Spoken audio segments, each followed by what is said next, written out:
So we're going to take an in-depth look at the BBC Micro, but we're going to split it up into maybe 3 different videos across the next few weeks, because it would get quite long.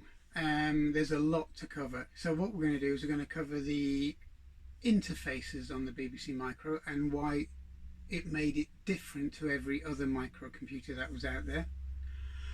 And we're just going to cover what the machine could interface with and why it was so ahead of all the other microcomputers that were out there at the time. Right, we're going to cover a micro that's not covered an awful lot, and that's the BBC Micro. And one of the reasons is I actually think it's one of the best microcomputers that was ever built throughout the 1980s, and wasn't the most popular machine.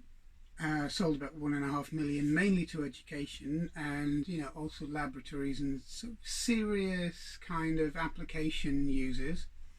But some did actually make it into the home on the back of being a machine that they used at school, so it must be good. That's probably the thought pattern of the people who bought them. But the BBC itself, the microcomputer, was a huge leap. It was a huge technical leap over its predecessor, the Acorn Atom, and one of the reasons why I think it was probably one of the best machines ever built is because of this.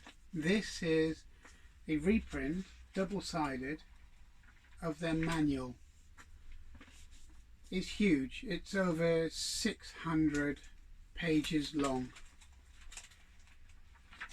and that's just for the machine itself, covering its basic and also some of its more technical aspects, such as the interfaces and how to use them, and also it covers trying to machine assembly language as well. It doesn't cover it all, but it gives you a good grounding in it, and that's the whole point of this machine. It was designed to teach. It was designed for you to learn and designed for you to be able to use every aspect of the machine. And that's not including disk filing systems. You also have a double-sided manual, which is about 240 pages long, just on what you can do with the disk filing system. I mean, everything about this machine was what now you would term as over the top, and everything was explained in massive detail, and I think that's what made the machine shine. So what we're going to do is going to have a wander around the machine and find out why this machine was so above every other machine out there. But first you have to compare it to its contemporaries, machines that were around in the era this machine was out. You have the Sinclair ZX Spectrum. Okay, it has a rubber keyboard. It's quite small, which is not a bad thing, and it was down to Sinclair's credo of making things as small and as miniature as possible, and that's what he did. Okay, so he had a different outlook on the micro, using the micro name and taking it to what a lot of people call extremes. But as far as ports are concerned, you have RF, cassette loading and saving, and an expansion port in your power. That's it. That's as much as you get on this machine. So it was more of a self-contained unit designed to be just the machine itself, and that was it. It wasn't majorly designed for huge expansion. Next we have the Venerable Ti-99, and it was probably a year or so out before the BBC Micro, and it was around about the same time as the ZX Spectrum, but started to improve things. Have a decent-ish keyboard, although this slightly later model has a spongier keyboard than the original really nice tactile one. Cost cutting again. You have a cartridge port, because this was envisaged to use cartridge games only, or cartridge software really. expansion wise, not a lot. You got your power cassette port,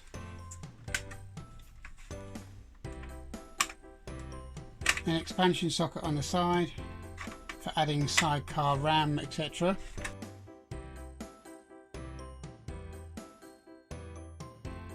And a proprietary joystick interface. And that was what you roughly got with the old Ti-99. Next we have the all-conquering Commodore 64, and all-conquering in the amount of volume it sold and the amount of units it sold. Okay, it had quite a nice keyboard, or again not quite as tactile as the earlier VIC-20 keyboard, but you know, it wasn't bad at all. Again, they had to cut a little bit of costs somewhere. And on the top, other than the power LED, that's really all you got. Expansion wise, it was starting to get a little bit better. You had 2 joystick ports and your power on the side, and on the rear you had your RF monitor out. You also had a cartridge port, a tape deck port and a user port, and you know, so it was getting there. It was a lot more expandable than say the Sinclair ZX Spectrum, and because of its design and its size and its keyboard on it, it was a lot nicer to use as well. Although technical abilities weren't far apart, and the Sinclair Spectrum kind of edged it slightly in certain areas, and this machine edged over the Sinclair Spectrum in others, including sound. And even if we move on to quite substantial micros like the Dragon 32, with its quite a nice keyboard, quite a big case, big enough to stand a small monitor on the top, we're still edging towards the connectivity of the BBC Micro, but we're still quite a few miles away from it. You have a cartridge slot. You can say it's quite a big machine. Then you have your monitor, your on-off switch, and your power. And on the side, you're getting there with a kind of an I/O port, not quite standard, but an I/O port. And then you have joysticks, tape, and RF. So the I/O port it wasn't a bad addition, and it was a vast improvement on a lot of the machines out there in terms of expandability.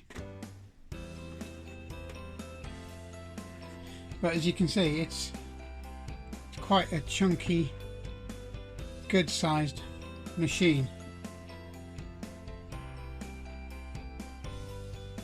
A little bit more suited to the education market, or it would have been if it didn't have a lack of lowercase characters, because it was a decent size and it was quite robust. Now, all of those machines were a vast improvement, arguably apart from the ZX Spectrum, on the machine that arguably started off the microcomputer craze, if you want to call it, in the UK, and it was the ZX81 with its membrane keyboard, similar outputs to the ZX Spectrum, RF, era mic for a cassette unit to save and record and load, and a 9V DC. And this one has a RAM pack, a USA RAM pack on the back, because this is a USA machine. And that was it. That was your expansion done. And that was about it for your ZX81. But to give Sinclair its credit, you had full access to the system via the edge connector on these, or the card edge as some people call it. You had full access to the system on the ZX Spectrum as well. But again, wasn't quite in the league of the Commodore 64s or even the Dragon 32. And then we've got the BBC Micro. It's a big machine. Okay, it has probably one of the best keyboards on any microcomputer. It's really, really nice. Although there were two versions, there was a slightly higher profile keyboard, but again, they both felt very much the same. And you don't get very many problems with these keyboards either, even after 38 years. Now the system itself is heavy. You can feel the weight behind the system in comparison to, say, a Dragon 32, which isn't much smaller. And then we'll start looking at the connectivity on the machine, and we'll see how from the outside the Micro was designed to be a Swiss Army knife of machines, and it was designed to interact with the world. Just on the back alone you have the usual RF out, video out, which is composite, RGB, RS432, cassette port, and your analog in. And that analog in could be used for anything because it measured voltages as well, and it was quite sensitive.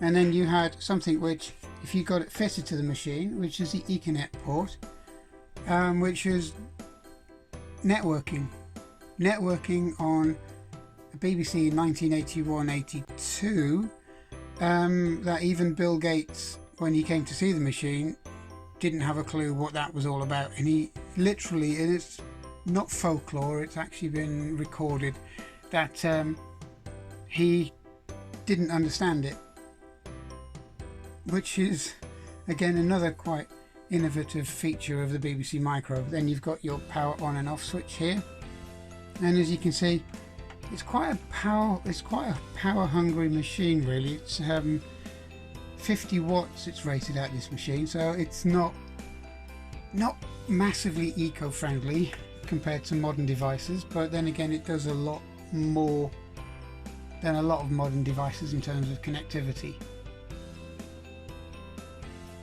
Now it's not this end, which is or the rear of the machine, which has got the connectivity, because apart from the analog in, it seems fairly standard, and that isn't until you turn the machine over.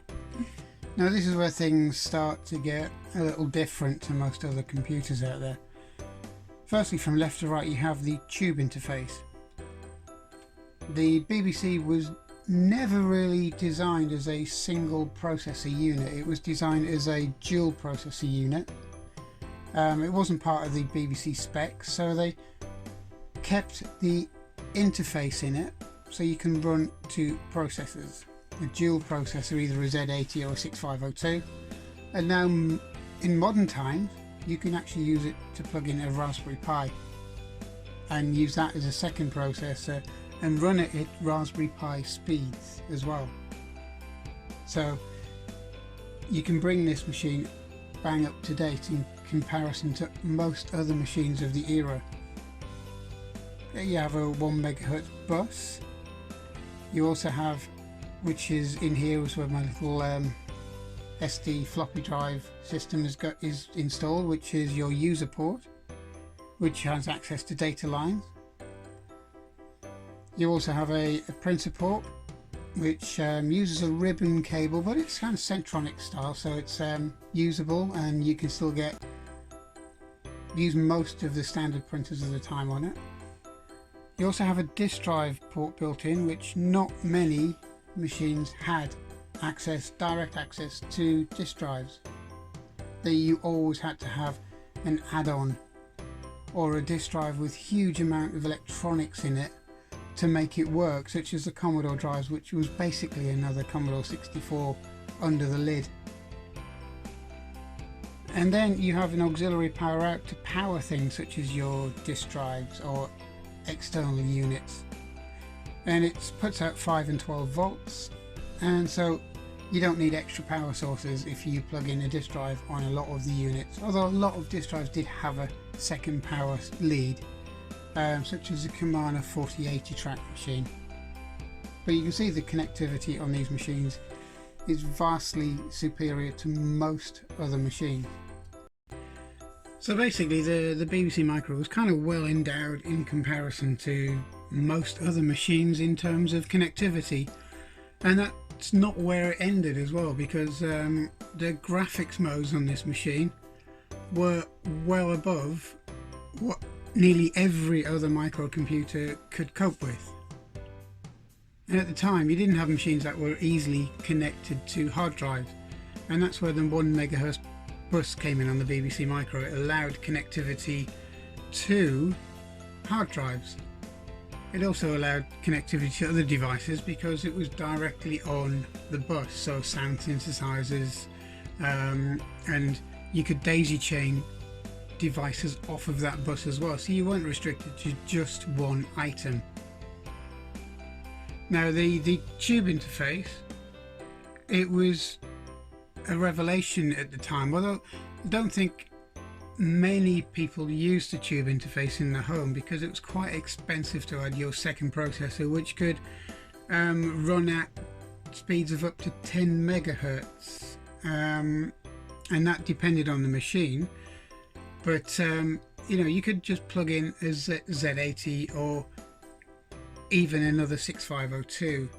The BBC was also used as an evaluation system for the ARM, and there were kits that you could actually order and use the BBC with an ARM processor, and then, you know, evaluate it or test it or develop it for the new ARM machines that came out later.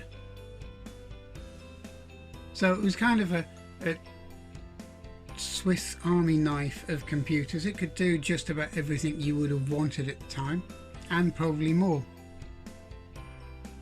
So it's just a quick overview of connectivity as to why the BBC Micro was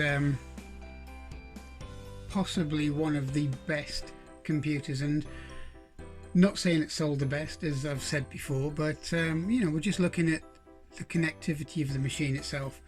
To look into the Micro as a whole is going to take a lot longer, because there's a lot more on this machine. We started off connectivity and we'll move on to other systems and other things that this machine could do that others couldn't.